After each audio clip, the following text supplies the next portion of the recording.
What's up, guys? Hope you're doing well. The NFL draft has come and gone. The undrafted free agents have been signed. Dreams have been crushed and realized. Keep in mind, the following is my personal opinion. I don't care what PFF, ESPN, none of these places have to say. Other YouTubers as well. This is my opinion. I've been wrong before and I'm not afraid to do it again. But don't come for me unless you leave your own bold predictions down below. But without any further ado, it's time to rank these NFL teams, and welcome to the first edition ever of Cooking or Cooked. NFL Draft 2025 edition. I'm just gonna be ranking the 5 teams that I think had the best draft and the 5 teams I think had the worst draft. Let's get into it. Up first, the New York Giants. Were the Giants cooking or did they get cooked? You know, some pundits are giving the Giants premium grades. Not me though. The Giants?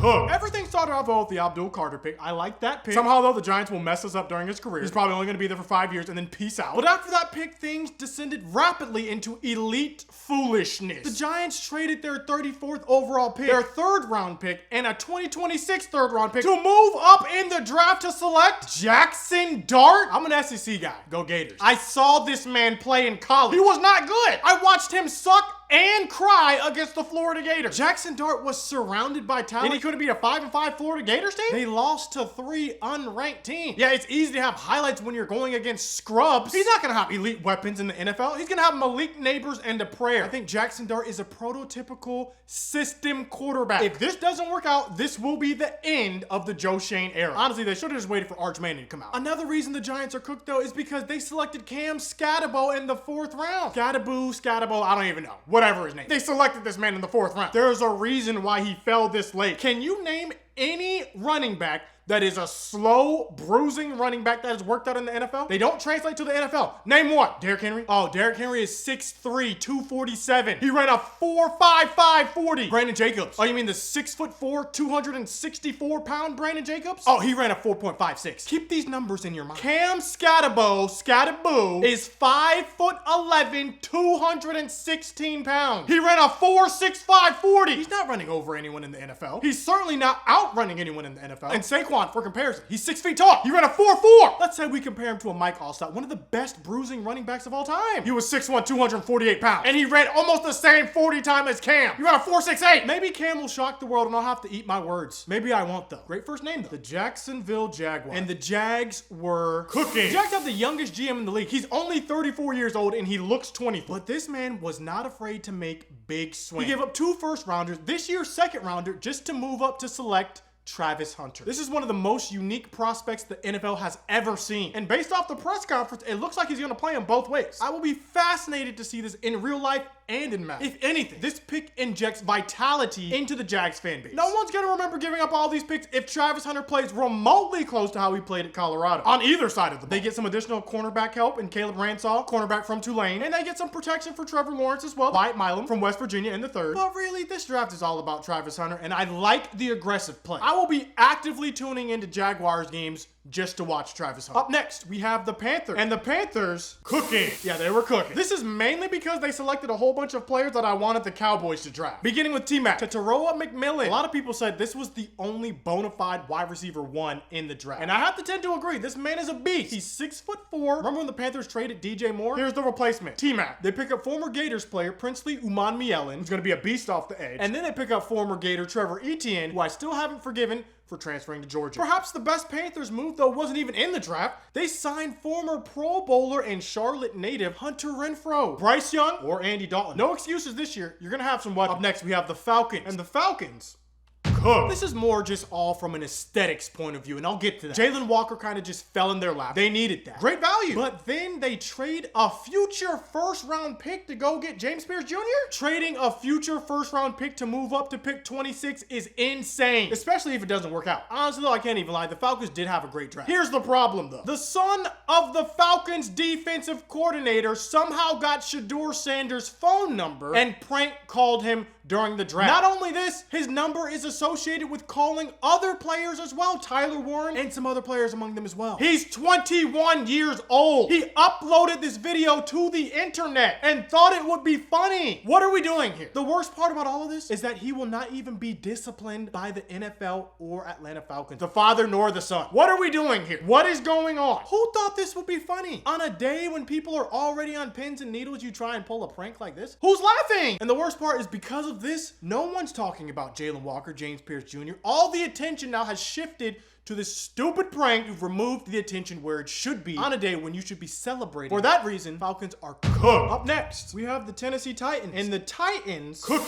were cooking. Honestly, this is solely for taking Cam Ward #1. They could have done something dumb here, but they take the best quarterback in the class. His story from a no-star to #1 overall is wild. I don't think it was talked about enough during the draft, honestly. I do think we could have a Trevor Lawrence situation here where Cam Ward is the only quarterback that pans out in the whole class. What do I know? Some people don't even think Trevor Lawrence has panned out. Up next on our list, we have the Saints. I can't even lie. Cooked. Saints are extremely cooked. Look, in the first round, you take Kelvin Banks. Okay. The problem with that is Will Campbell didn't fall to you. Armand didn't fall to you. And that's kind of disappointing because both of those players were higher rated on everyone's board. That's not the reason the Saints are cooked, though. The reason the Saints are cooked, they took Tyler Shuck in the second round. To me, this was egregious, but don't take it from me. Take it from Saints fans. One look on Twitter will reveal how Saints fans are feeling about this pick, and they are down bad. I haven't seen Saints fans crash out this hard since the playoffs against the Rams, and they didn't call pass interference. This quarterback has some of the worst throws I have ever seen in the combine and in gameplay. Honestly, I think the best pick the Saints had was in the 6th round when they selected running back Devin Neal out of Kansas. The biggest winner here could be Spencer Rattler, honestly. Kellen Moore's got his work cut out for him either way. The Dolphins are up next, and the Dolphins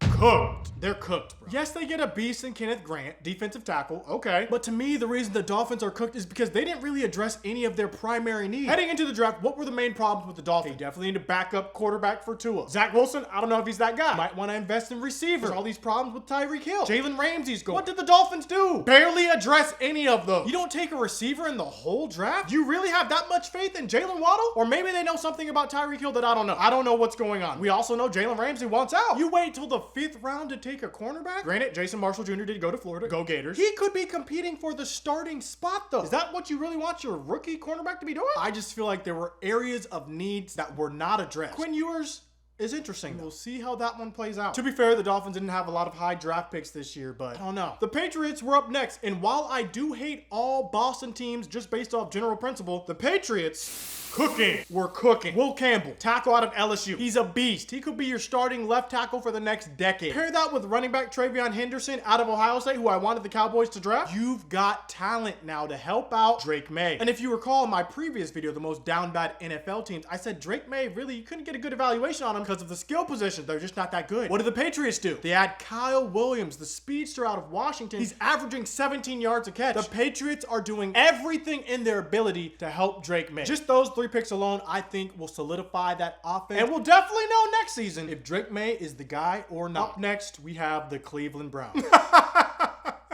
Oh, man. At this point, it's almost sad. It's almost sad. This is embarrassing. I think you know what I'm about to say. The Browns are cooked. Let's start with the positive because they don't have too many positives. Let's get them out while we still can. Mason Graham, he's a beast. Put him next to Myles Garrett, you have a formidable D-line. You trade back, you're able to acquire some talent. Also great. You turn that 2nd round pick that you got into Judkins. That's great. And you get Schwesinger.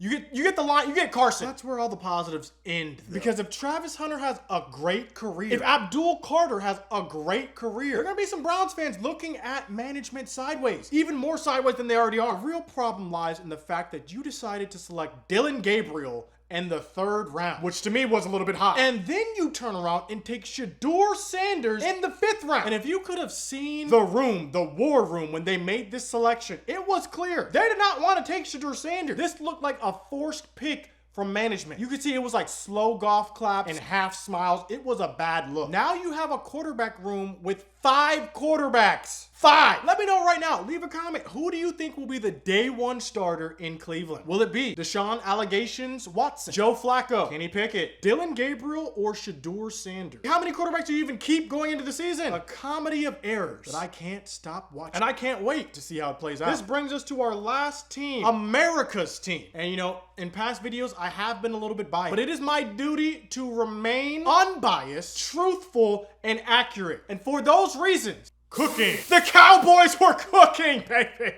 Let's go. I don't care what anyone says. Cowboys might have had the literal best draft in the whole NFL. Originally, I was mad at the #1 pick, Tyler Booker. But then I remember, the Cowboys are best when our O-line is the best. Last year, we were getting bullied on the offensive line. It's time to start bullying people. The Cowboys are also best when we have a run game and we use play action. This is going to help all those scenarios. Follow that pickup with Donovan Ezraku, who a lot of people wanted to draft on different teams. You can't key on Micah anymore. We have 2 speed demons on either side. Plus Sam Williams is going to be ready for the season. It's going to be freaky. And then you follow that up with Siobhan Revel out of East Carolina. This is the heir apparent to Trayvon Diggs right here. This man is the Lank Ness monster. He's going to be flying around the field. Also available at the start of the season is what they're saying. Great value in all these picks. Then you get Jaden Blue in the 4th round. Also a burner who can catch the ball out of the backfield as well. Just a great overall pick for the Cowboys. We are missing a wide receiver too. And I do think we will address that in the offseason at some point. Amari Cooper, I miss you. Sometimes the best thing you can do is take the BPA, and I think the Cowboys did that throughout this whole draft. That is my list. Where did I mess up? Who would you have put on the list? Who would you have taken off the list? Let me know. Leave a comment down below. Again, if you're watching this video in the future, a year or 2 from now, I don't want to hear anything from you. Hindsight is 20/20. Unless you leave a comment right now making your prediction, I don't want to hear it. Because at the end of the day, we're all just guessing. No one knows anything. But that is the beauty